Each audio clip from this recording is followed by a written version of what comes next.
Good evening, and welcome to this evening's important discussion of race and the religious right.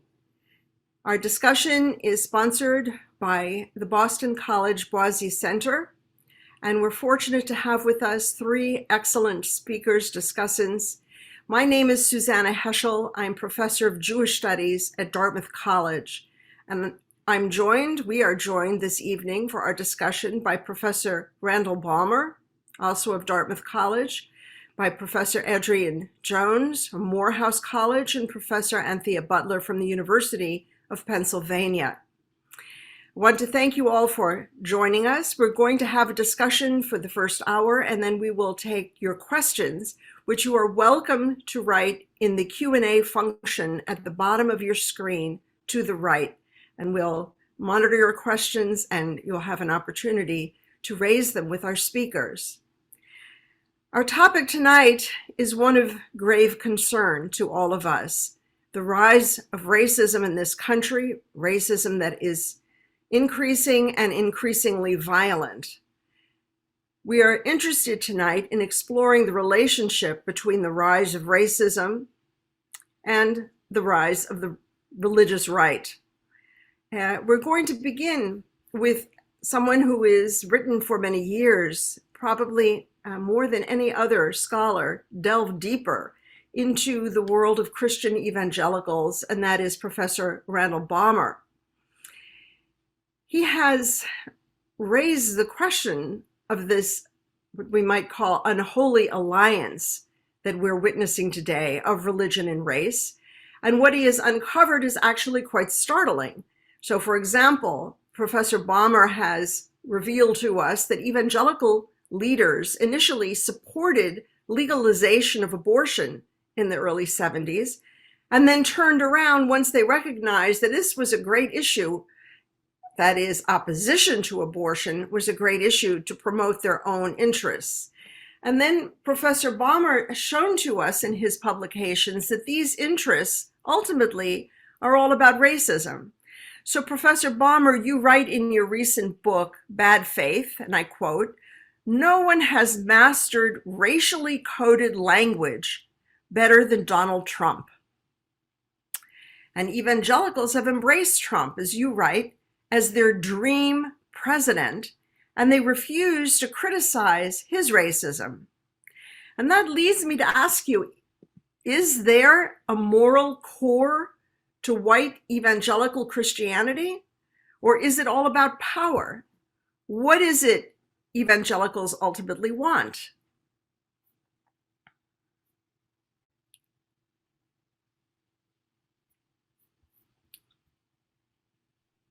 That's a great question, Susannah. I'm not sure I can answer it entirely. I come at this question personally because this is the world in which I was reared. This is a world in which I still very much identify, although there's much about it that I find utterly objectionable, and particularly the politics of it. And I want to say, yes, that there's still a core to evangelicalism, but I'm not sure I can say that, particularly after 2016. As you suggested, what my research has shown, and I think it's beyond refutation, frankly, is that, as you said, evangelical leaders actually were agitating for the legalization of abortion in the late 1960s, early 1970s. It wasn't until very late in the 1970s that they came on what they considered to be, before that, a Catholic issue. And when I began to look a little bit more deeply into the real origins, the real catalyst for the religious right, it became clear that it had nothing whatsoever to do with abortion. I call it the abortion myth, actually. But instead, it has everything to do with the defense of racial segregation in evangelical institutions, particularly standing up against the Internal Revenue Service and trying to maintain their tax-exempt status in the 1970s. That was the catalyst. There's no question about it. That was the catalyst for the religious right.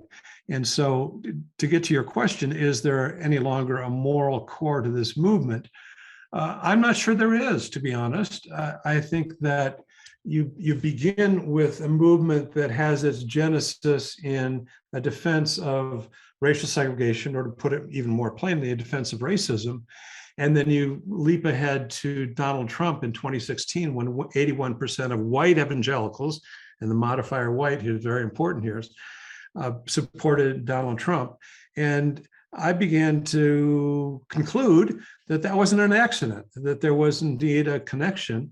And by the way, the interim link to this is Ronald Reagan, who was very much, I hesitate to say that he was racist, but very much he peddled racist ideas and racist rhetoric in the course of his political career. He was opposed to the Civil Rights Act of 1964, the Voting Rights Act of 1965. He decimated the Civil Rights Commission as president.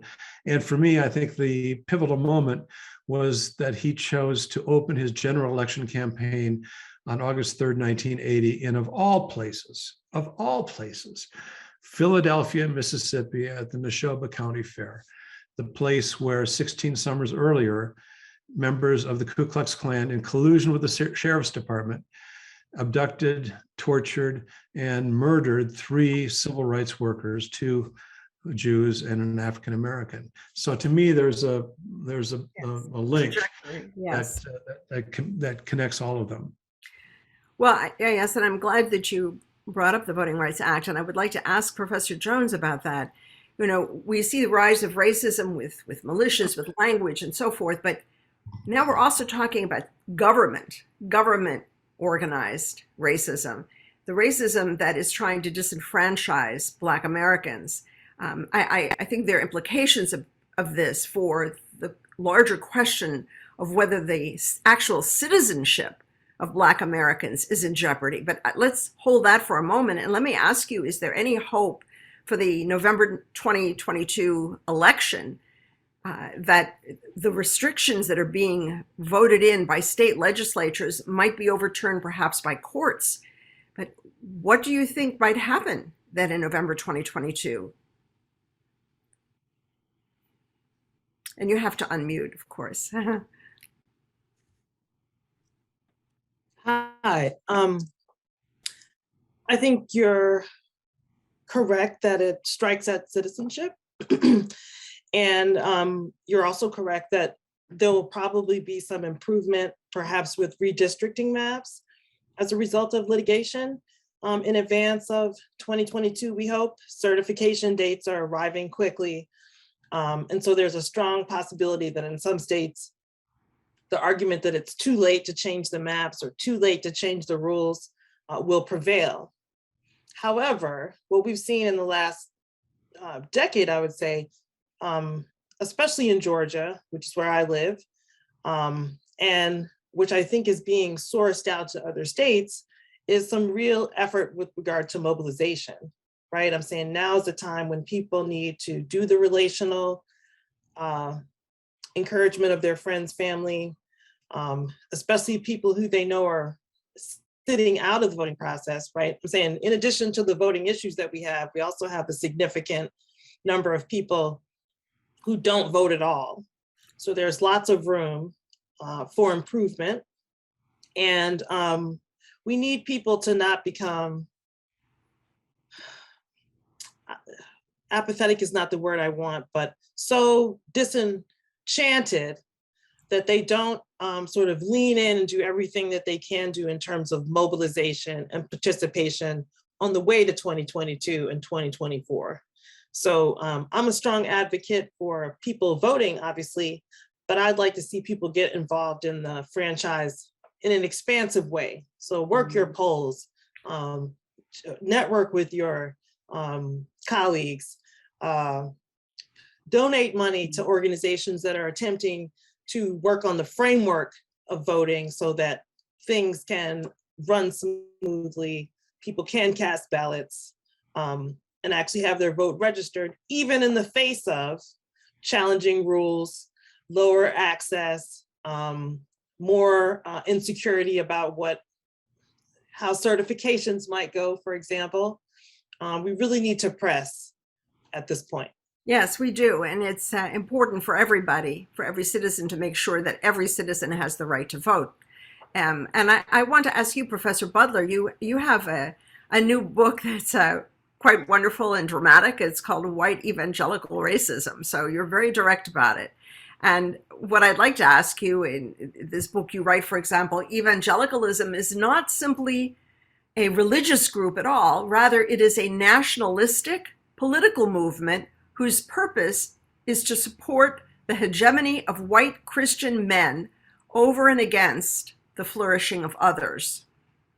That's a strong statement, and I wonder if you might speak to it and tell us more of what you see as the political role played by evangelicals, and perhaps specifically why the attraction to authoritarianism, why the hostility to democracy in the evangelical world.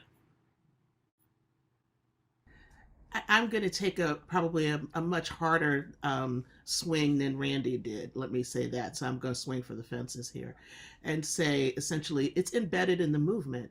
If you are into biblical scripture and you understand what patriarchy is and what authority is, and that men have headship over their wives and everything else, then authoritarianism is built into this. The way you think about God is built into the movement. So that's number one.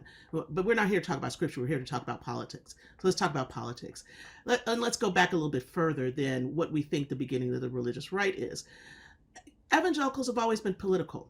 If I played the other side of my book and said, let's think about abolitionism, well, of course, abolitionists were political. They wanted slavery to be over. Evangelicals were political back then, but they were also political when, Billy Graham stood up in the Capitol in 1952. We're here on the day of the National Prayer Breakfast. We don't have a National Prayer Breakfast unless it was with an evangelical. Okay, so that's number one. So the reason why you have today, Joe Biden saying, McConnell's my friend, he's such an upstanding guy, is because of an evangelical back in 1952 who wanted to bring the nation to Christ. And so we can't just look at this as being like this moment in time of the 1970s. We need to take a longer historical arc about this movement. And so the reasons why evangelicals think about this in such a way is that their religiosity is this way, their theology and belief system is this way, but it's also part and parcel of how they put themselves together with power in the movement. And so I like to think about this as Billy Graham actually being the person. We can sort of think about Jerry Falwell or Paul Weyrich and other people.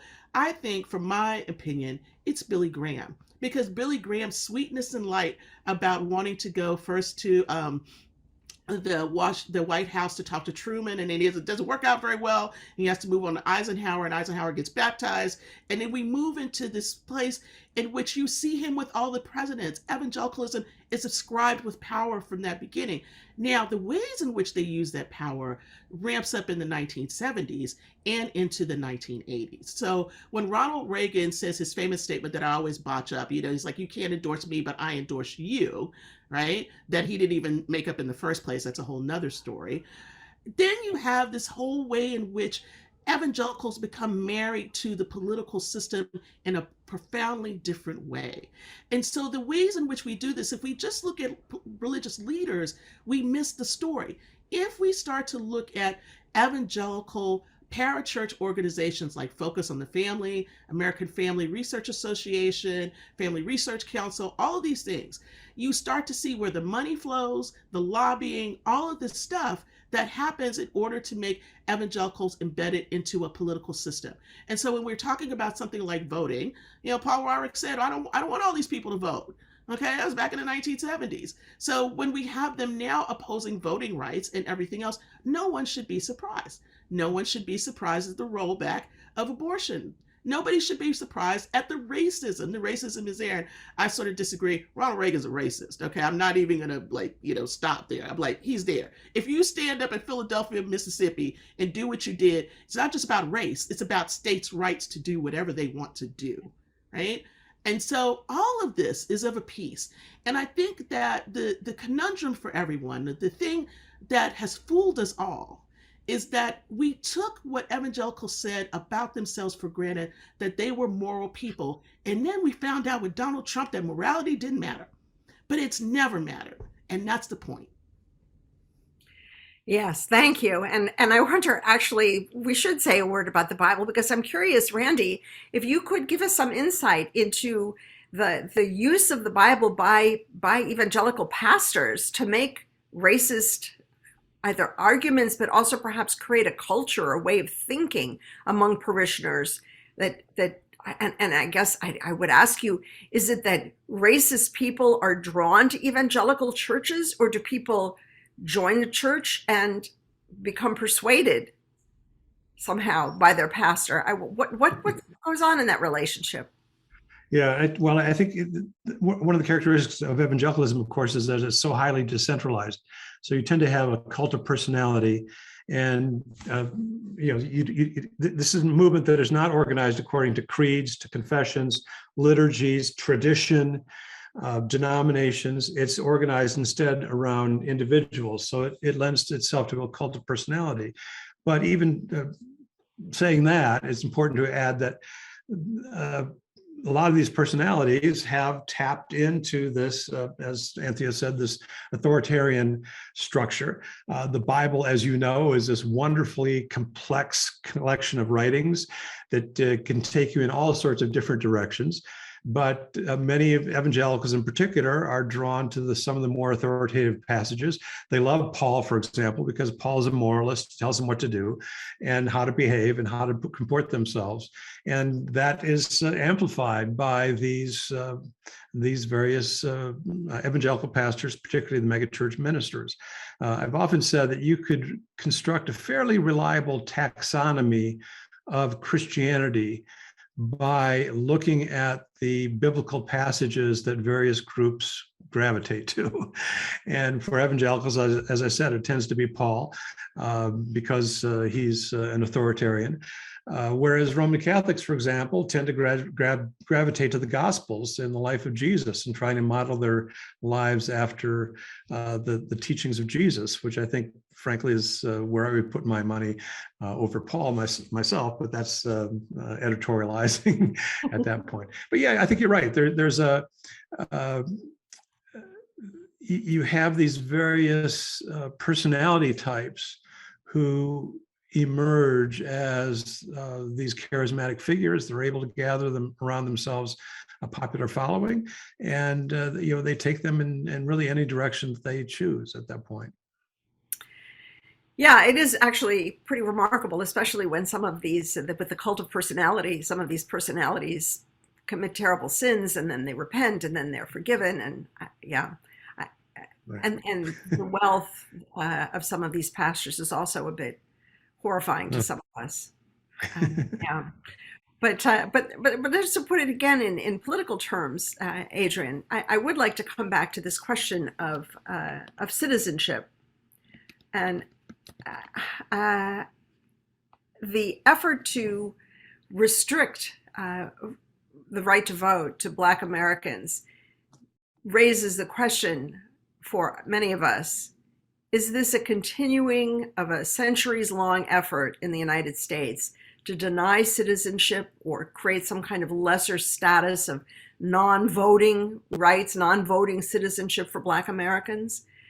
I have to say that for some, it may sound quite far-fetched, but as someone who's written about Nazi Germany, the Nazis took away the German citizenship of Jews. And the United States government, I could imagine, under a Trump presidency or something like that, might well take away the American citizenship of Black Americans and many others. It could happen here. So is that going too far, Adrienne? What do you think? So I don't think it's too far, because we've already had the experience, right? I'm saying you've got the example of Nazi Germany and the Holocaust, right? That's real activity. We have a similar history in the United States of denying citizenship, of terrorizing people essentially lawfully. And I'll just say that I'm the only person here who isn't sort of steeped in religion and evangelicalism. So I was excited to come on this panel because I'm learning a lot about what the other panelists here are saying. And so this focus that Dr. Butler is indicating about white evangelicism being a nationalist movement, having the gender roles baked in, right? The focus on power and the white man really makes me think of the white voter, right? Understanding that part of the evangelical pull is this, what I consider to be similarly cultish, which is white supremacy, right? This idea that at least you have that, even if you don't have any of the tangible benefits of citizenship. And I say about Georgia a lot, and it's true of the nation, that Black citizenship in the United States has not been held sacrosanct, Yes. right? It's open to question. We're the only nation that has granted citizenship to a group of citizens and then revoked it. And that could certainly happen again. And yes, Dr. Balmer is talking about the cult of personality. I'm saying it's very similar to the electoral idea, right? I was talking today about racist campaigning in my state, right? Where you're using that to persuade the voter, to evoke fear, to evoke joinder with the rest of the, say in this case, the evangelical group, right? So it brings you in to this idea of being protected, when I would argue there are a lot of issues with that, especially for working class and poor people of all colors. So from my perspective, from my work, it makes me know that there's a huge swath of people who deserve more citizenship, who are not Black, but who do not realize that would be of benefit to them because of these ideas that prevent them from seeing everyone's humanity, because the politic is set up in tension with believing that everyone should be an equal member of the polity. I recently realized that I have to stop thinking that I'm a post-civil rights thinker, and I must understand that the movement continues and that there is work to be done, because my observation is that there is always a backlash. So the Voting Rights Act, which I've studied extensively, actually perpetuated the posture that we are seeing now. And so I'm not sure how many times there must be a reconstruction in the United States, but we are definitely in the midst of the third one, because this is the process. Yeah, I agree with you, but I would just add to it that this is in some sense the whole project of modernity, that there should be citizens. And I can say from the point of view of Jewish history, some Jews were given citizenship in England or allowed to reside in England because they were wealthy and from a certain kind of background, a Sephardi Jewish background, prior to the rest. But in Germany, Jews had to win emancipation. And then there were always questions of dual loyalty, and then the citizenship was taken away. So it's not something we should actually take lightly. As you've emphasized, this indeed is part of the modern world, and we've seen such a repudiation of modernity itself, including with the religious right. And in fact, Randy, you might want to give us some better background about that. Namely, the religious right is in some sense a modern phenomenon, and yet it is an anti-modern phenomenon. Where does it see itself going in the future? It seems to want an authoritarian state. It wants to eliminate the separation of church and state. What are some of the ultimate goals here? Do they have an agenda or do they keep it secret? Well, it's not entirely secret because there's a lot of writing out there, but there is a movement in that direction, certainly to attack the First Amendment, the separation of church and state, which is, I point this out again and again, which is just the height of irony, because religion has flourished in this country precisely because of disestablishment, precisely because of the First Amendment, which set up a free marketplace for religion in America. And evangelicals historically have done better than anyone else in that competition. Evangelicals know how to speak the idiom of the culture better than any other religious group in America. And so for them to want to shred the First Amendment with the Ten Commandments monuments and all this nonsense is just ultimately counterproductive, and it diminishes the integrity of the faith. And that was Roger Williams, of course, the founder of the Baptist tradition in America, wanted to build a wall of separation between the garden of the church and the wilderness of the world. And what we miss about that metaphor is that people in the 17th century did not regard wilderness with deference. They weren't members of the Sierra Club. They regarded wilderness as a place of darkness where evil lurked.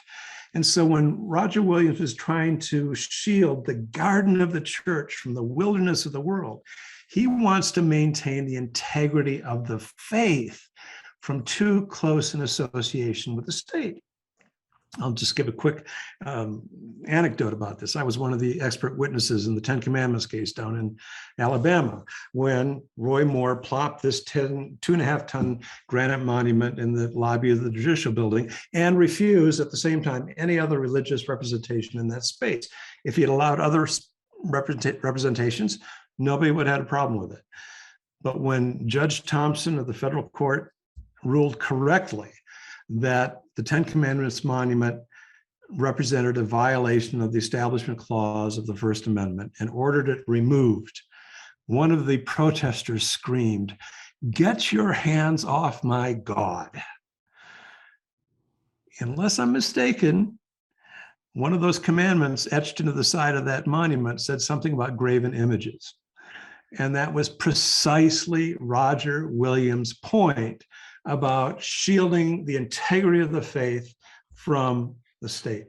Now, getting back to your question, what do evangelicals want? I think they do want a collapse of this wall of separation between church and state. And I think if you look back into the near recent past, I think probably the reason for that more than anything else, the catalyst probably was the Immigration Act of 1965, which opened boundaries, opened our boundaries, did away with quotas from the Reed-Johnson Act back in 1924, and allowed other religious groups to come into the United States. And there was a kind of critical mass that came in. And as my field is American religious history, I study this, I travel the country, and there are, in rather unlikely places, Sikh gurdwaras, Shinto shrines, Hindu temples in unusual places all across the country. And I think one, very kind of sophomoric, frankly, but one reading of the religious right is that it's a reaction against multiculturalism in American society. And what they want to do now is change the rules so that their views are ascendant, that they can dictate to everyone else how they want to, how they should live and how they should behave and so forth. The other thing that I will shut up here in a moment here, but I think the other thing that feeds into this is that evangelicals are very, very proficient at the rhetoric of victimization. And I think this is one of the reasons, frankly, they gravitated to Donald Trump, because he speaks that language probably better than anybody else I've ever heard. It's always about him, of course, he's the victim, but they recognize that rhetoric. And so they continue to use that rhetoric. Oh, our values are under attack. Our religious values are being assaulted somehow in this multicultural environment. And they want to reverse that. I want to turn to another aspect of modernity and the religious right, and that's capitalism. And Anthea, you've written about that, but I just want to ask you one more thing, Randy, in what you just said. Just how far is the evangelical understanding of what America should be from the kind of understanding that someone like Richard Spencer from the white nationalist movements, who says, for example, I want a white Christian America, And he'll say, I want a Christian Zionism. Israel is a Jewish state, and I want a Christian state here. Yeah. How far apart are they actually? I don't know. I'm not sure they're that far apart, as you, particularly when you put it in those terms. And now you give me something else to be scared about. Wow. All right. But I want to come to Anthea's fascinating discussion in your new book, where you talk about evangelical capitalism. Is this a phenomenon that you find? I think you do find in many other countries, but this idea that Americans who have, not just Americans, okay, but in America, people with little money willing to donate their hard-earned dollars to wealthy preachers who have fancy cars and private jet planes and other kinds of vulgarities. What's going on there? What kind of desperation, hope, cynicism is it? I don't know if I would say it's desperation. I think it's aspirational. Actually, it's very different than thinking it's desperation, because basically, in a capitalist society, if you don't have anything, how do you get it? Well, you either have to work, or you have a break, or you have parents that have it. And in the sort of this evangelical / kind of Pentecostal world, and now I'm going to mess it up for everybody, we'll just use the term God wants you to be rich. You all watch The Righteous Gemstones, and you've seen this pseudo HBO show talking about prosperity gospel people, right? But there's so much to this. And I'm thinking about Adrienne being an example. So I want to start in Atlanta, because Atlanta was a very crucial place for this. You had people like Creflo Dollar and others who in 2008, when the crash happened, so many people lost homes and money and went into foreclosure because they believed their pastors in these churches who told them, you can get this mortgage, and they paired up with Wells Fargo and all the rest of these predatory lenders and got money. So that's number one. They took that out because their pastors told them to. Their pastors said you should have the wealth, the cattle on 1,000 hills. They use scripture this way. This has been embedded in all of this. And I think, we can look at Kevin Kruse's book, One Nation Under God, talk about this marriage between business and evangelicalism, and take that out further to say, how does Donald Trump get into power? He gets into power because he did a TV show that he fired people, and it made him look like he was rich. And so I always say to people, Donald Trump wasn't, a regular businessman. He was actually a televangelist, because he knew how to capitalize on this sort of way of capitalism. Look, I'm rich. I got gold things in my house. It looked like a TBN set. For those who don't know, TBN is Trinity Broadcasting Network, right? So his house looked like a TBN broadcasting network. He had, hotels. He had this wealth that looked like it was everything. And we've exported this around the world. So let me draw the lines for you very quickly for the question you asked. This evangelical capitalism that has happened in this country, whether we're talking about people like the guy in Nashville who does Stuff Ramsey, who tells you how to grow your money through God, or we talk about the ways in which you give money to a church so that you can get a 100-fold return on what you give. Or we see, people like Paula White, who was right next to Donald Trump. And one of the ways that Paula White and Donald Trump met each other was on a television show back in 2004, where, they both talked about wealth, right? All of this gets exported out of our country. So when we talk about places like Nigeria, we talk about, a leader like Bolsonaro and in Brazil, who also, where there's tons of evangelicals and prosperity gospel, we can see this around the world. And it's not to say that everything about prosperity gospel has been bad. Some of it has been about how do people come out of, poverty into something else. But it has also created poverty. It's also created a way in which people have believed that God is the one that's going to do this if they give their money to a particular person. And we know it doesn't work that way. It's not like you're investing your money in the stock market or saving it in an annuity. What you're doing is putting it into somebody who, more often than not will have a Learjet and several houses someplace. Yes, and this evangelical capitalism that you talk about, it's as if there is a kind of economy going on that's in its own unit, its own place, with the books that are sold and the tens of millions of copies and so on. It's a whole economy Yes. that exists within the larger Yes, and I No. think people really need to understand that, because you probably think, well, how these people have money, but you could actually see it around, the election cycle, or around Donald Trump, in the ways in which people sold all different kinds of things, or they became on a circuit. One of the things that I've been really interested in is all of these sort of meetings that are happening with Donald Trump Jr. and General Flynn, and they've been going from churches to big meeting spaces, and doing all this, and how you, I mean, even if you want to think about it, and this is where it gets really scary, because it dumps into the other kind of connections with capitalism. If you want to think about the anti-vax movement, it's there too, because what you have are people making money off of ivermectin, off of all of these other things. One of the things that Jim Baker, who was famously married to Tammy Baker, and fell during their time in the 1980s with the Praise the Lord Club, he was selling colloidal silver as a way to cure yourself from coronavirus. And so for all of his TV watchers, this was a way to do that, and he actually got sued. And he can't sell this anymore. Now, he's also had a stroke, so I don't know what his health is like these days. But these kinds of things bleed into our present, and where we are in this pandemic, with a group of people, evangelicals, who don't want to get the vaccine, but yet will spend hundreds of dollars on ivermectin or on colloidal silver or whatever else is being sold, in order to make sure that they don't have to take this vaccine.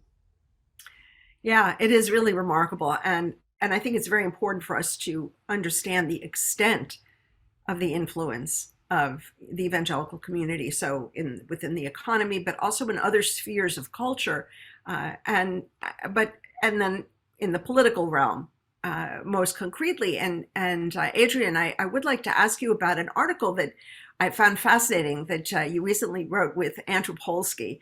You described the efforts of the Republican Party, concerted efforts to undermine the 1965 Voting Rights Act, and you talk about it as a counter enforcement. So the government should enforce the law, and this is the law, the Voting Rights Act, but instead of enforcing the law, does the opposite.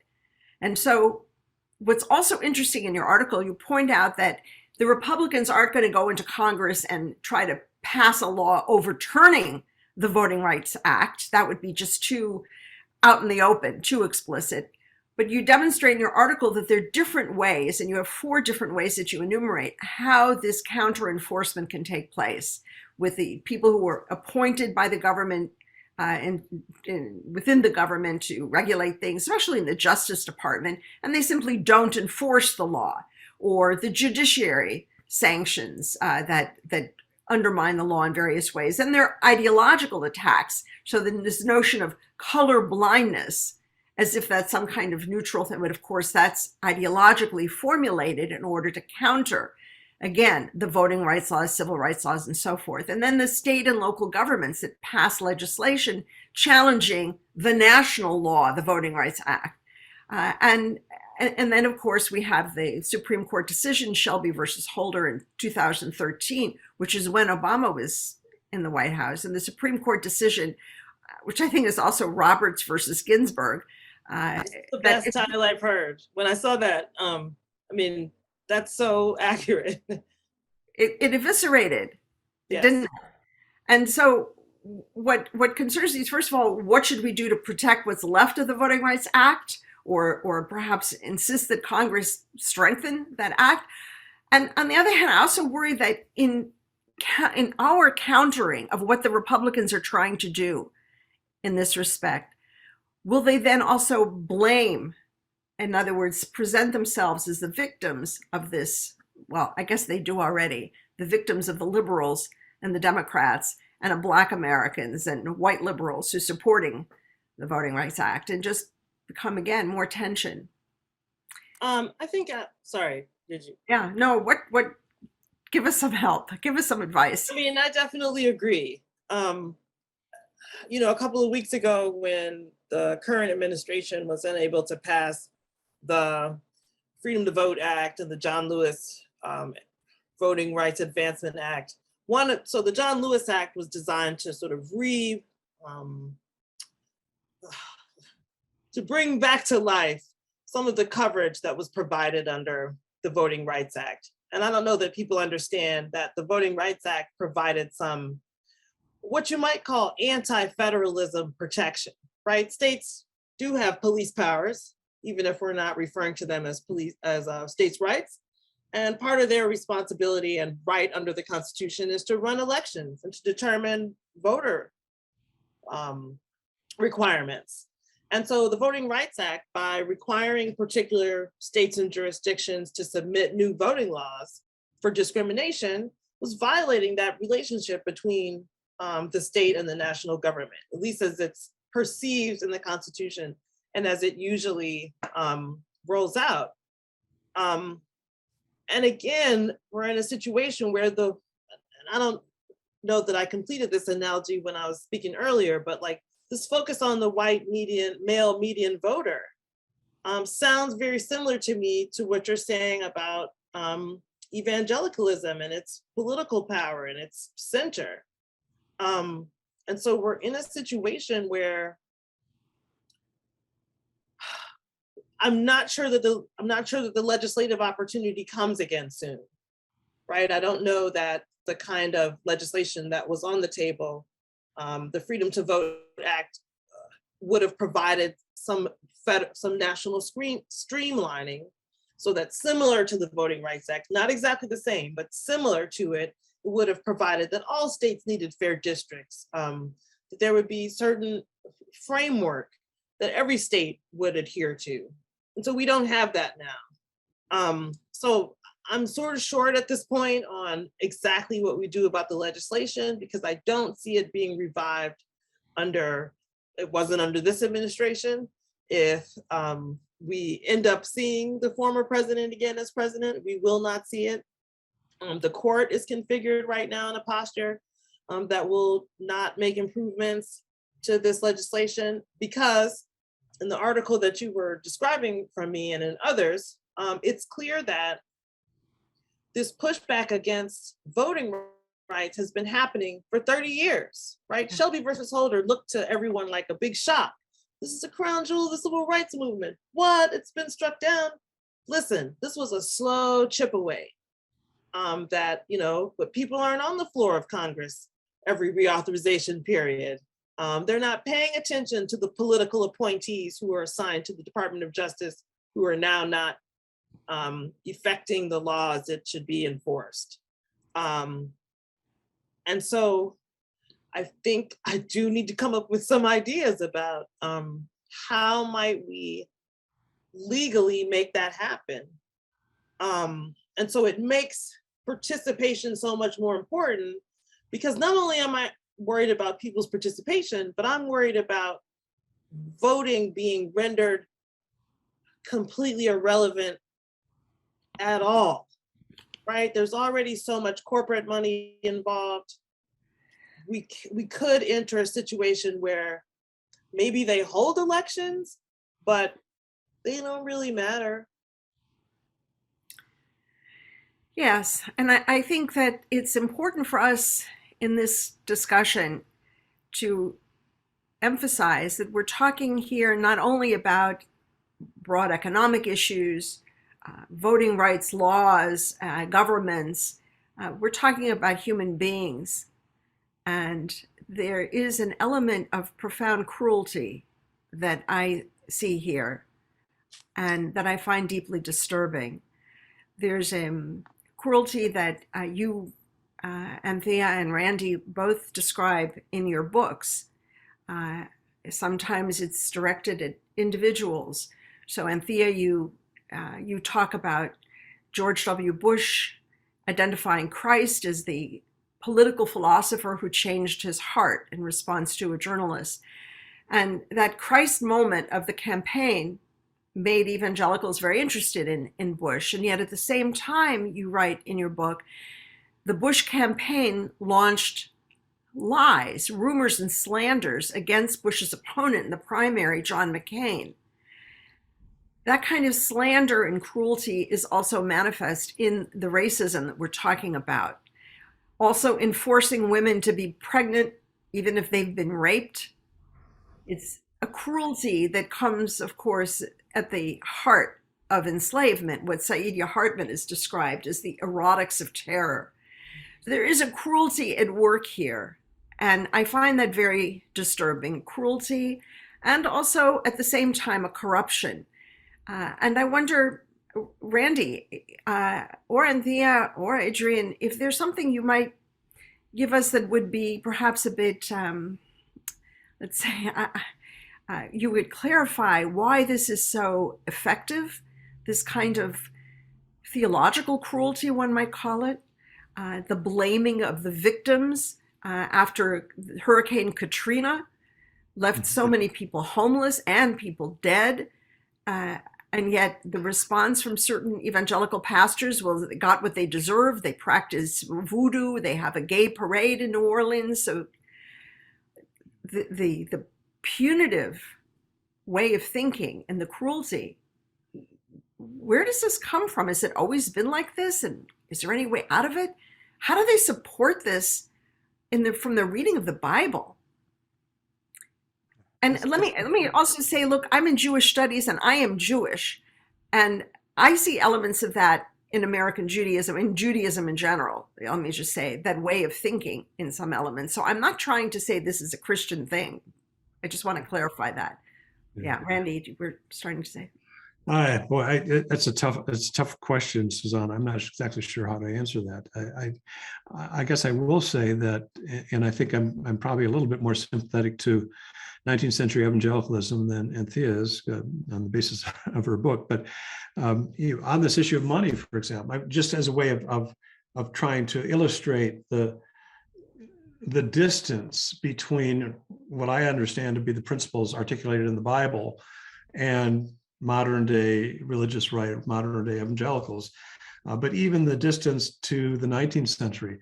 One of the things that's so striking to me about Charles Finney, that by any measure, the most influential and important evangelical of the 19th century, is that I would argue, and I'm prepared to defend, that he was a humanitarian. It wasn't perfect by any stretch of the imagination. I'm not suggesting he was, but one of his complaints was the issue of affluence, and how affluence was unbecoming to a follower of Jesus. Finney argued that a Christian businessman was essentially an oxymoron, because business necessarily elevated avarice over altruism. And those weren't his words, those are my words, but that was his argument. And then you juxtapose that, as we were talking earlier, with some of the prosperity preachers today. I mean, you look at this huge chasm between these beliefs and these convictions. And, again, part of what I argue for evangelicals is they need to get in touch, back in touch, both with the scriptures themselves, which they claim to valorize, right? And they claim is central to their system of belief, but also with at least the better elements of evangelicals who have gone before, who would be aghast at the agenda of the religious right. Again, I'm not saying they were perfect by any stretch of the imagination. You certainly had evangelical defenders of slavery, for example. I'm not going to deny that. But if you look at the overall agenda, it's very different, certainly, from the agenda of the religious right today. Yeah, Go ahead. I mean, I think about, when you say cruelty, I think about this great article by Aaron, and I'm just forgetting Aaron's last name, "The Cruelty is the Point." And that's kind of what I always think about when somebody asks me about why are these people so cruel, because it makes a point. It's a show of power.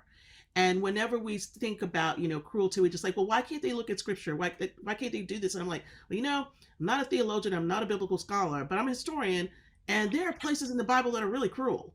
And if you think that God is going to punish your enemies, then why shouldn't you punish those that you don't think are, godlike? And you were saying about Katrina, but for me, the moment, in this 21st century is 9/11, when you have, Jerry Falwell Sr., and you have Pat Robertson saying, and the gays and the lesbians, he just piles everybody up, and that's why this happened. This kind of thinking has always been there. Well, that earthquake happened because those people are evil, or this hurricane came because this God's punishment. This is God's punishment. So when you had sermons like this, it's going to flow out into the public. So that's number one. But the part about cruelty is also about subduing your enemies. And if you think that people who are not like you are your enemy, then you want to subdue them. And that's the point. I mean, I think that we have to stop looking at, this is where I'm going to say you can see this through the 19th through the 21st century. We have to stop thinking about evangelicals as just simply being these really kind, nice people who love Jesus a lot. That's true. But the other part is also true, that they held slaves, that they could, they did lynching, they, did atrocities, that they did things that were not God-like or Christ-like, right? And so we have to reckon with that. And then where we are right now is we have to reckon with lots of evangelicals went up the steps of the Capitol on 1/6. And that's the thing that people don't want to have to grasp with. One of the great pieces I think that came out of some of the writing is by Peter Manseau, who follows this young man who's, born again Christian and starts to get, radicalized by reading things on Facebook and all this. And it ends up at the Capitol and ends up being arrested. But he has on a warrior for Christ shirt on. I'm not describing it correctly, but that's the shirt he has on. And so when we think about these marital images, the martial images of fighting and evangelicalism that are there, and we're on the battlefield for the Lord and we're doing all this stuff, it's of a piece. And it's not to say that everybody is like this, but it is embedded in it. And once we understand that, then we can start to do this. And I write at the end of my book a very impassioned plea to evangelicals. Is this you? Is this who you want to be? And, and I think that for me is the question, is that, do you see the destruction that you have wrought? This is not the Christian nation that you're in. You have brought violence and pain to people and suffering, and you at the expense of everything that you want. Is this what you want? And so I think that for me, that's the question. Thank you. I appreciate it. I'm going to say that the answer is yes. Yes. Right? I'm saying, That is what they want. it is. And what I'm saying is that we live under a constitution, and let's just add the Declaration of Independence because it tacitly is there, right? It has these ideals that we do not live by. So you say, Black Americans have spent the whole time, like, what are these precepts that we see in the Constitution, Magna Carta, John Locke, right? Yeah. And these ideas that we're supposed to be free and equal, that citizenship imbues to each person. And, from my perspective, and we were talking about this earlier, like personhood involves citizenship, right? This right to vote, like there's something visceral about it. It's not all outside of one's body and mind. And in my mind, if you don't see citizenship for other people as absolute, or if you see your maintenance of citizenship as requiring a void of citizenship for others, well, then cruelty is fundamental to your credo. It's fundamental to your religion. It's fundamental to your government. So, this is not to say that people should not continue to strive for the ideals of the Constitution and democracy to be fulfilled. But my point is that they never were. We're not going to some far off before when it worked. We continue to move ideally towards a better thing, right? Thurgood Marshall says in his bicentennial speech in 1986, which is clear he would not have taken. It sounds very much like Du Bois, I think, who's the 4th of July speech, where you can tell he's like, really, you asked me to do a 4th of July speech? You're asking me to do a bicentennial speech of the Constitution? And the whole thing is about the development, right? How it has come to include more people. But these foundations, the way that you're now teaching me about evangelicalism and its foundation, like, yeah. cruelty. Well, I mean, you can wrap it up in one statement from 3 weeks ago. And I just went to look it up because I want to make sure I get it right. Mitch McConnell under fire after saying African Americans vote as much as Americans. I mean, Yeah. it's in his head. Like, there is an We're aside. not even the same people. Well, those people vote as much as the regular white Americans do. I mean, there it is, writ large. We don't even have to go anywhere to look very far. That's why I said the history continues to repeat itself. It's not even past, like Faulkner said. It's not even past. And I really need us to get at, so you described this gender hierarchy that I think is the basis of racism, period. And I really need people to decide to delve into that because, I teach at a male college. I'm saying, you don't see the alignment between the treatment of women here and, and I come from I'm studying protests from, I have to look at the SCLC, the Black Panthers, right? These are sexist, violent organizations, whether on a spectrum, but cruelty is fundamental to what is going on. And so as we work against these systems, I think that, what we're trying to do is work against this cruelty, work to have people allow other people to live. Yeah. How do your male students at Morehouse respond? Do they see it? To which? Oh, I don't know. Some of them do. As I say about the CRT, for example, right now, or white people generally in the United States, I meet a lot of people who are in their own neighborhoods. They're doing the reading, they're changing their minds, but it happens on an individual level, right? So I don't walk onto my all-male campus and just let me explain it to you. People have to step away. They need to be in comfortable environments and speaking with people who they trust. They have to have room. And so then people change their minds. So, I feel like you have to just keep putting it out there and hope for the magic to happen. And I see it happening because, I get feedback from opinion editorials and things from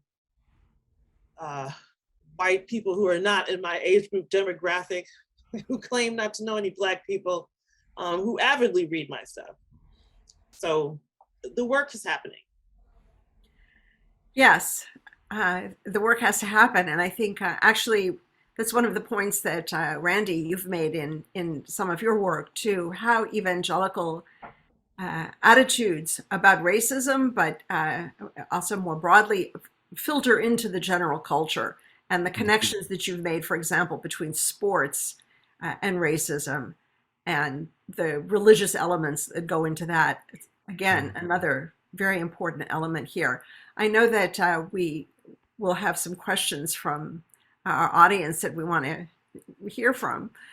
So let me just say, as we transition to the Q&A, everyone listening, you're welcome to submit a question under the Q&A function at the bottom of your screen to the right.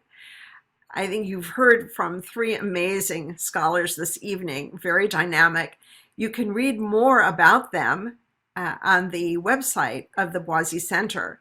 And of course, look up their excellent publications in your library and also in your bookstores.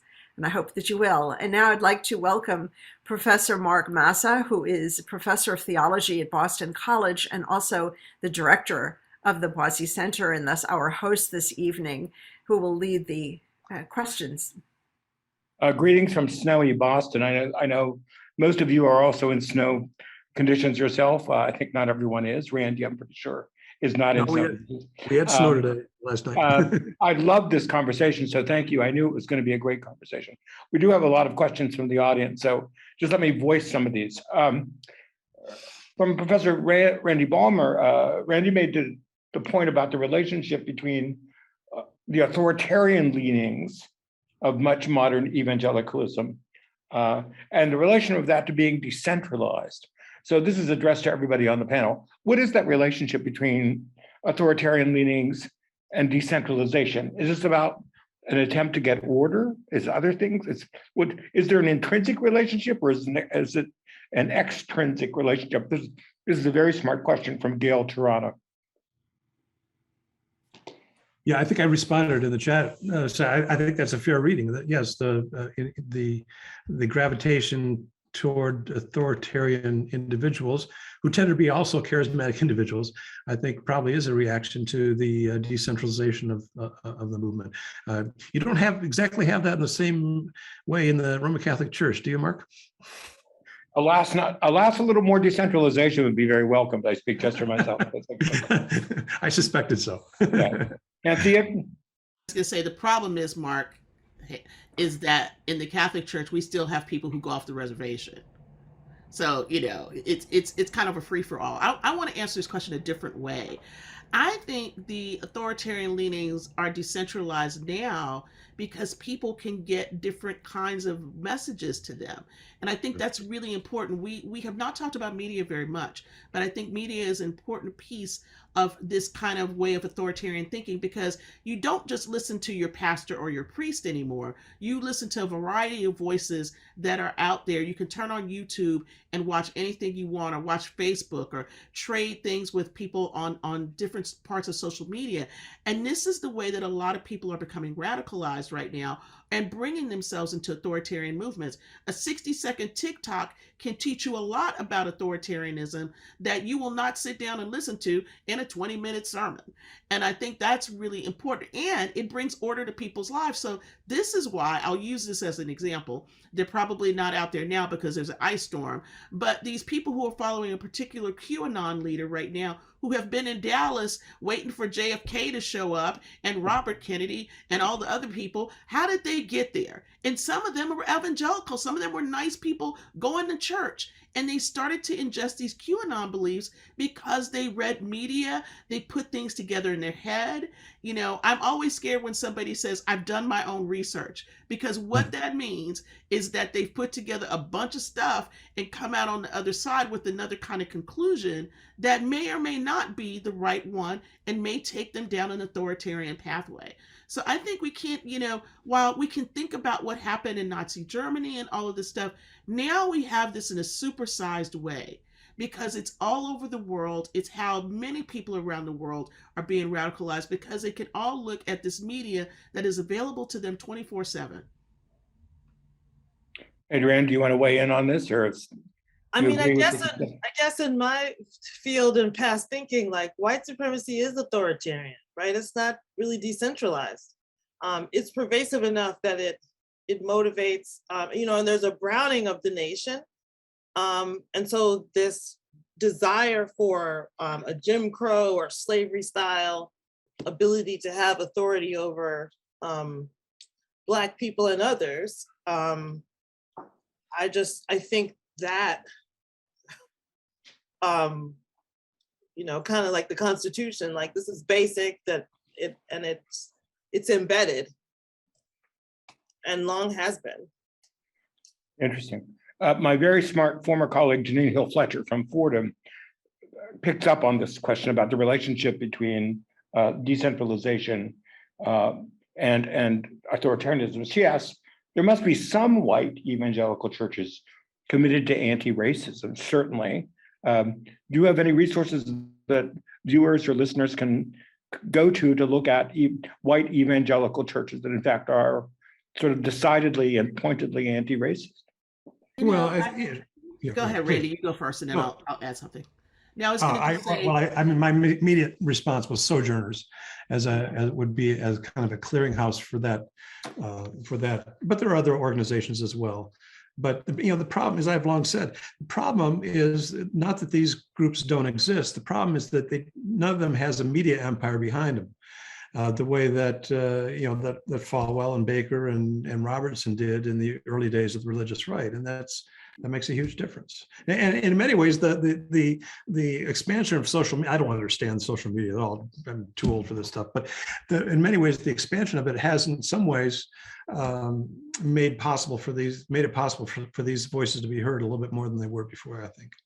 Yeah, and I would just say, there's people who are, evangelical leaders on, I would say, small scale. that are doing this within their churches. I'm thinking about somebody like Gerardo Marti, who's a sociologist who's been looking at this. So I would say, the sociologists usually get there faster, right, than the rest of us who are the historians who are trying to like figure it out and write about it from a historical level. But what I think is important about this is that A, they don't have the same voices, and B, they're more, this is again that decentralization, because they might be smaller. This is in a community where people know each other. This is in multicultural, multiracial churches, right? Where they're trying to work this out one-on-one. And I think what we're going to start seeing on a bigger level, if things ramp up the way that I think they are, is that we will start to hear more people speak out come towards election cycles. So here, this, fall, when we have, the midterms, all of this stuff is going to start to come out a little bit more about people really trying to put their stake in the sand, so to speak, about how they feel about all of this. So I wouldn't say that all evangelicals are racist. I don't say that at all. What I am saying is that I think it's much more difficult to find these, these voices that are out there, because they've had to step away from the traditional evangelical kind of churches, or a big organization like, let's use them as an example right here. The Southern Baptist Convention has lost, two very big Moors this year, in the past year, Beth Moore, and I'm forgetting the other guy, but they lost two people because of the kind of racist and sexist stuff that is happening within the denomination. And these are some of the biggest people that they had. He was over ethics and the religious commission, and left his denomination. So I think you have to start to really think about this as not simply just the congregations, but the figures who are saying enough is enough and are walking away. And I'll put his name in the chat so you all have it, and a couple of other resources I think. Right. Russell Moore. Russell Moore, thank you. I just forgot Russell. I can't believe I forgot that.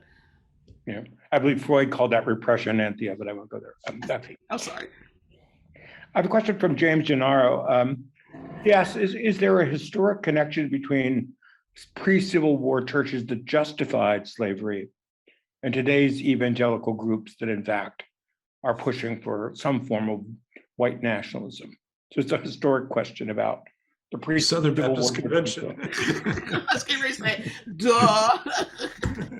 The Southern Baptist Convention, who up to like 2 years ago were using the same gavel from a slave master to gavel in their meetings. I don't think you can get any better than that.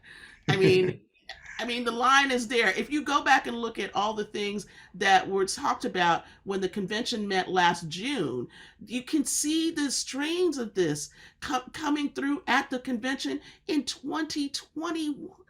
It's ridiculous. In 2020, here we are trying to figure this out and to figure out how they are dealing with these kinds of racialized issues. CRT has been such a big thing for them.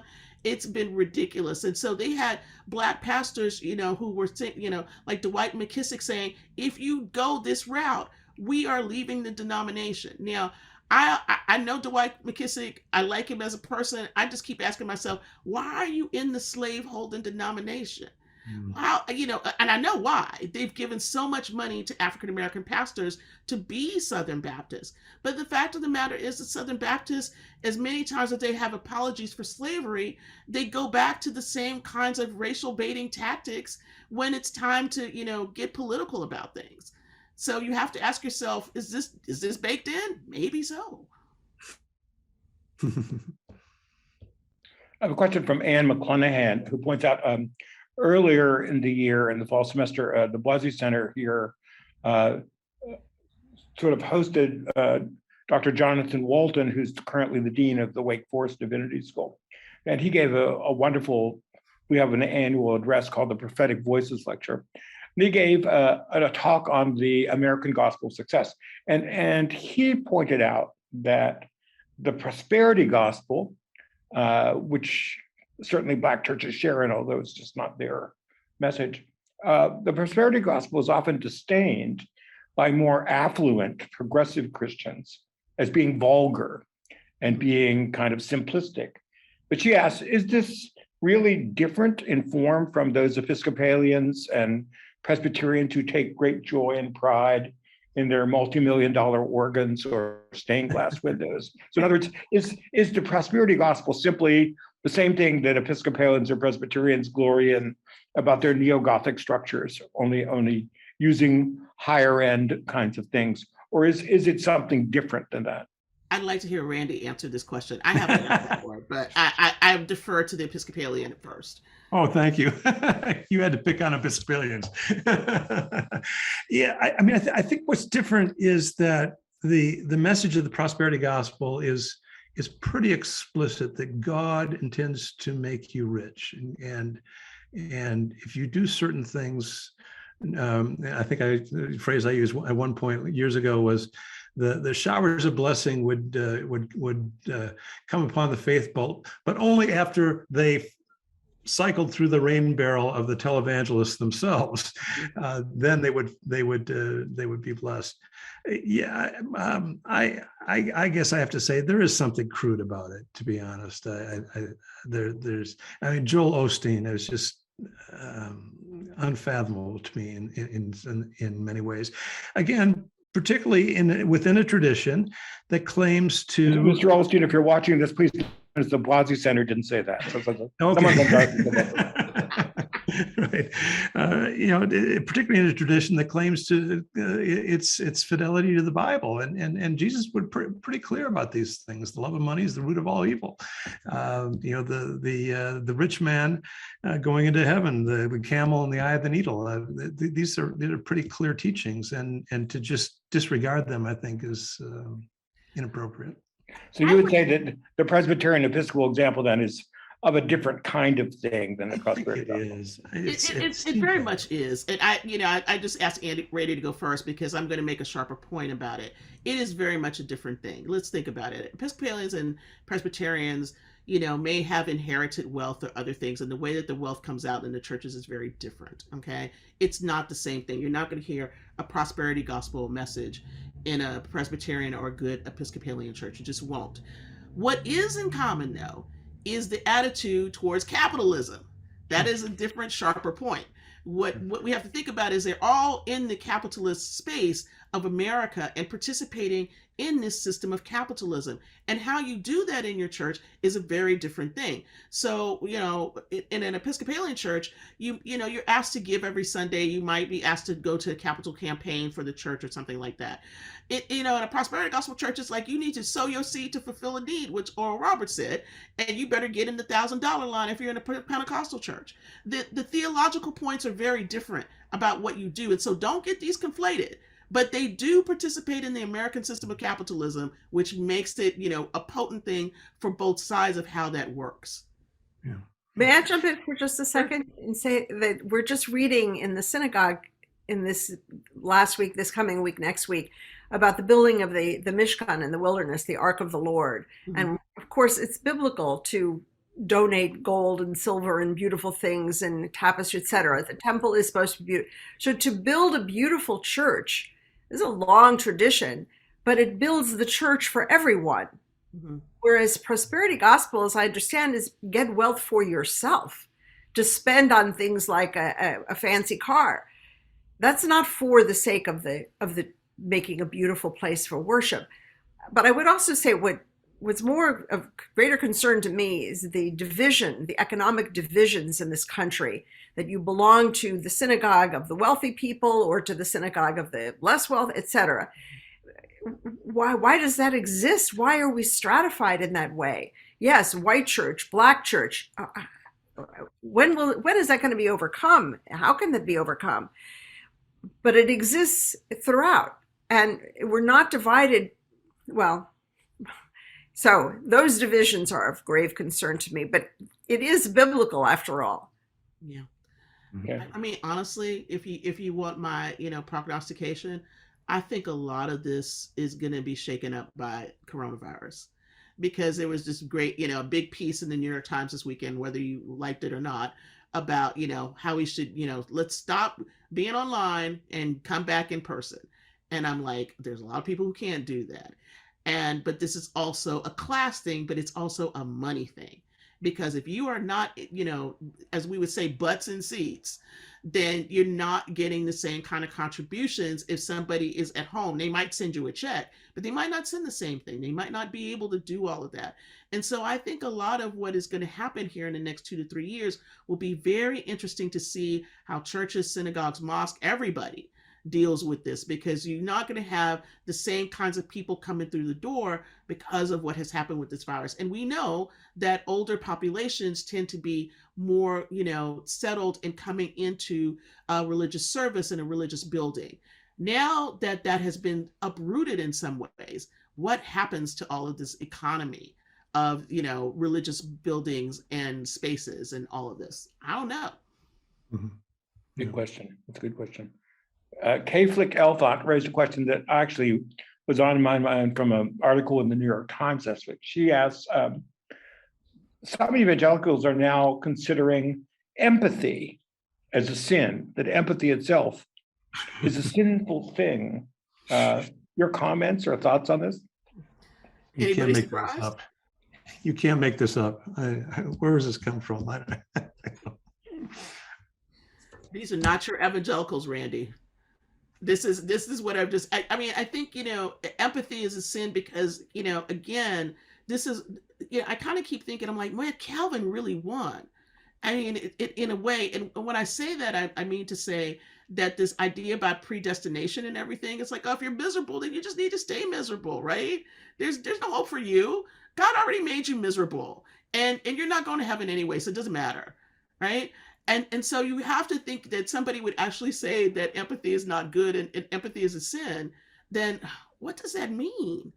I mean, it makes, unfortunately, I'm going to go evangelical here for a minute and say, it makes Luke chapter 4 just, just throw that out. It doesn't matter if Jesus came to preach to the brokenhearted and to bind up wounds, so what? Keep your wound. Throw out the prophets as well. Exactly, right? And the prophets. Any of the prophets. Yeah, I mean, the prophets are crying out woe and take care of the people and do stuff. They don't even care. It's all punitive. I was just writing about this today, in fact. You're writing this question of empathy, Randy? No, that just, what the prophets have to say, what Jesus has to say about various things that have a political valence in contemporary society. And again, these are people who claim their fidelity, their allegiance to the scripture, and don't seem to understand it, don't seem to read it. Paul Garrity has written a Catholic question from my own heart. Mr. Garrity asked this question: would anyone on the panel want to address the possibility of an overlap between evangelical racism and right-wing bishops in the Catholic Church? How long do you have? How long do you go have? for it, Anthea. Okay, let me just start with the chair of the bishops' conference, Archbishop Gomez, who basically said that Black Lives Matter was a religious political movement and that we shouldn't be bothered with it, and it was terrible. And I'm just like, this man would have kicked Jesus out for coming to the temple. He would not have cared.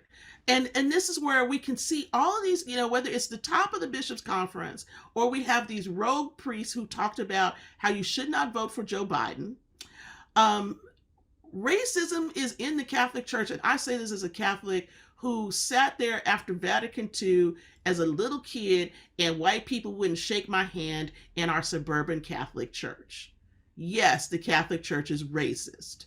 And yes, white Catholics in America have a racism problem too. Don't worry, I'm about to get on them real soon. But why don't you say, we were talking, I'm going to let the cat out of the bag, Anthea.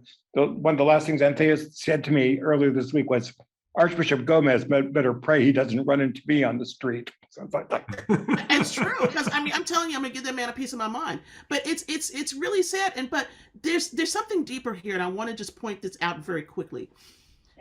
Catholics and evangelicals back in the early 90s put out this thing called Catholics and Evangelicals Together, where they came together to talk about things that they were agreeing with in a kind of a big statement. What ended up happening was something bigger. Catholics kind of became Catholic evangelicals. Because Yeah. what happened with lots of the priests and everybody else and some of the lay leaders is that they embrace these things. So now what you see every year in June is the Fortnight to Freedom, where they move up to the 4th of July and talk about politics. And it doesn't matter about the statements that they made about voting and how you should vote. We have priests that are telling us how to vote, and from in a homily, that are allowing people to pass out things in their parishes, who are very much a part of this sort of right wing kind of evangelicalism. And so I think that's something that has not been really researched and written about as much as it could be or should be. But I think it's something that has happened, and we can see that in the hardening of the bishops' conference. It's not just being against Francis, it's being very political here in America just as much as evangelical leaders are. And let me raise the question I raised some months ago in an op-ed piece. In what moral universe do the bishops applaud Donald Trump and deny Joe Biden access to Holy Communion? Tell me what moral universe that is. Thank you. So is this about, let me pick up on this. So is abortion the tie here? Is abortion what unites these groups, Catholic bishops and right-wing evangelicals, or is it about the panic over diversification of American culture? Is it feeling of loss of authority? Is it all of those things? None of those things? Yeah. I think it probably started with abortion. I think they realized sometime in the 1980s that they had common interests on that particular issue, but then it's kind of grown into this. I'm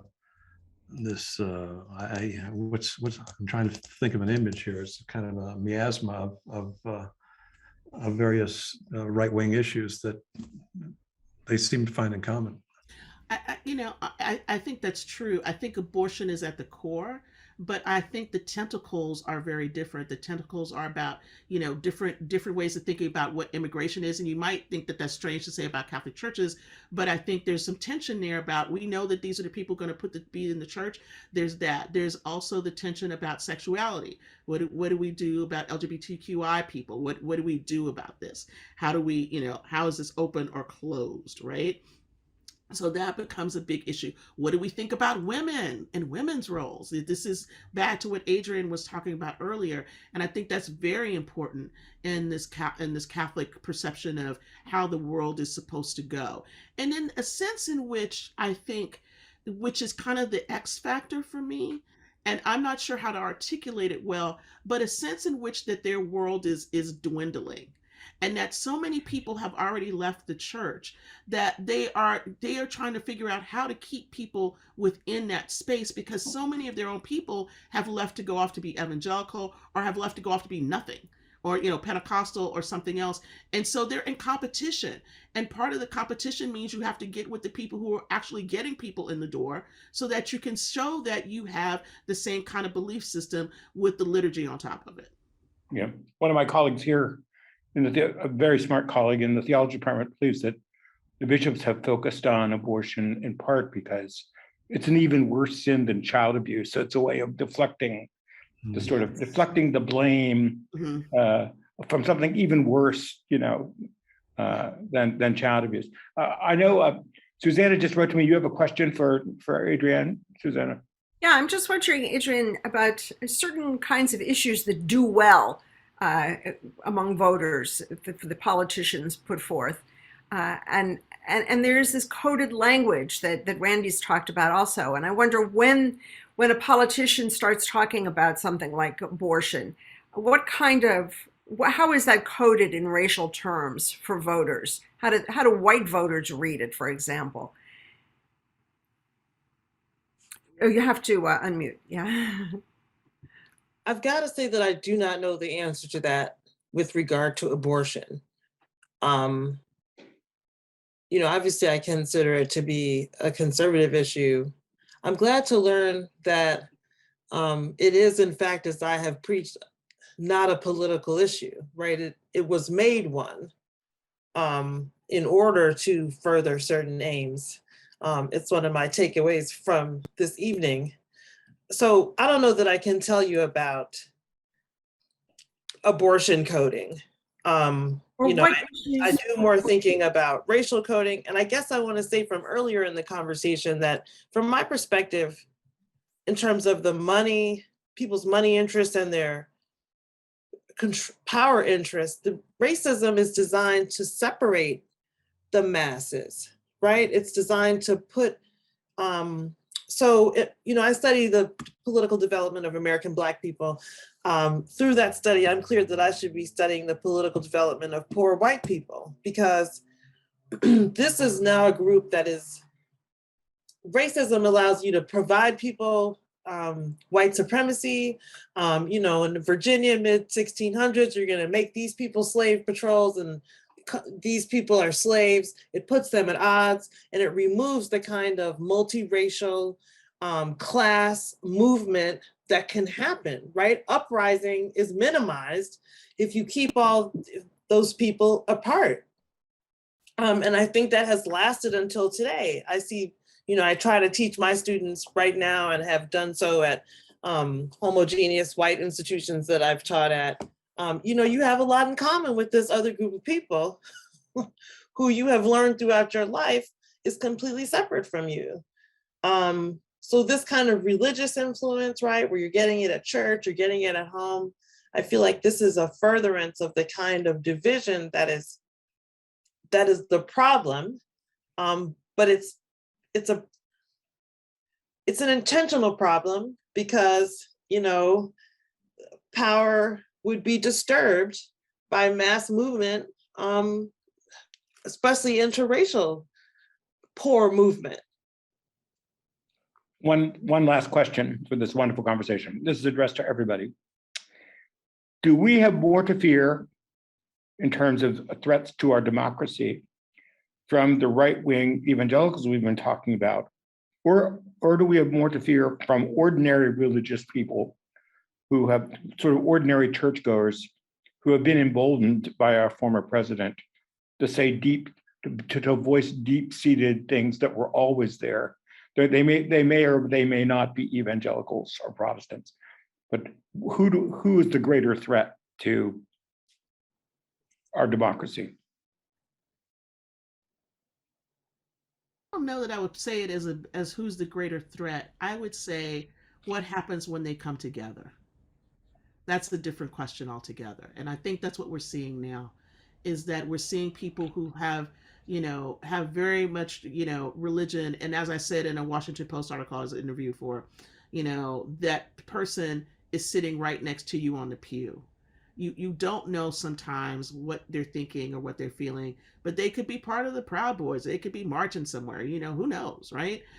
Or they might not even care about religion altogether, but you like them because they say certain things about, how your kids shouldn't wear a mask or whatever. And those are the kinds of things that bring people in to something that they start off very benignly and it turns out to be something else. And so I think the question is more about how many people are going to be in this space come November of 2022 and November of 2024. And what will that mean for our democracy? And that is what worries me, is not so much who is it, it's like, how is it going to come together, and how do we have to think about helping people to understand, civic engagement can be for the love of country without being so polarizing. That's Adrienne's wheelhouse. And I guess I just add quickly that my fear is right now is those who are actively undermining democracy itself. I mean, whether they're religious or not, doesn't really matter. Right? This is a powerful, powerful movement. And obviously it has its own leadership and spokesperson who we don't particularly want to talk about, I suppose. But, this is a very, very serious thing as far as I can tell. And it's going to take, and Adrienne can speak to it better than I, but it's going to take a whole lot of organizing to counteract this sort of assault on the basic foundations of our way of life, our government. I'm not sure I have uplifting things to say. I would agree. I'm also concerned about the violence. There have been, we had a bomb threat in our campuses yesterday, the day before, 2 of 2 them. days in a row, probably. I think there have been 20 at HBCUs recently. We had a guest, a very special guest for tomorrow, who's, I guess, I don't know that I want to say who it is, but she's not coming because she's gotten a serious death threat. So, I mean,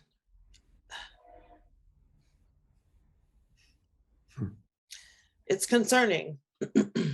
I hate to not be more helpful than that.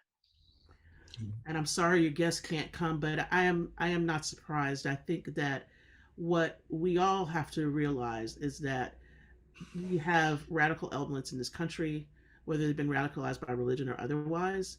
And that, as I told my class today, because I was teaching about slavery, we cannot go into another civil war. We cannot do it. It will destroy this country.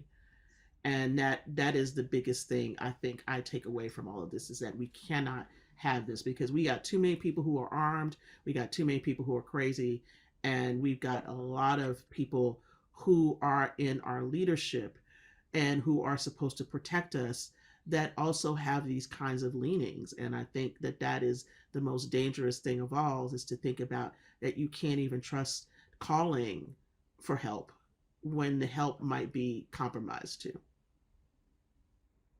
Well, I want to Go thank ahead, Suzanne.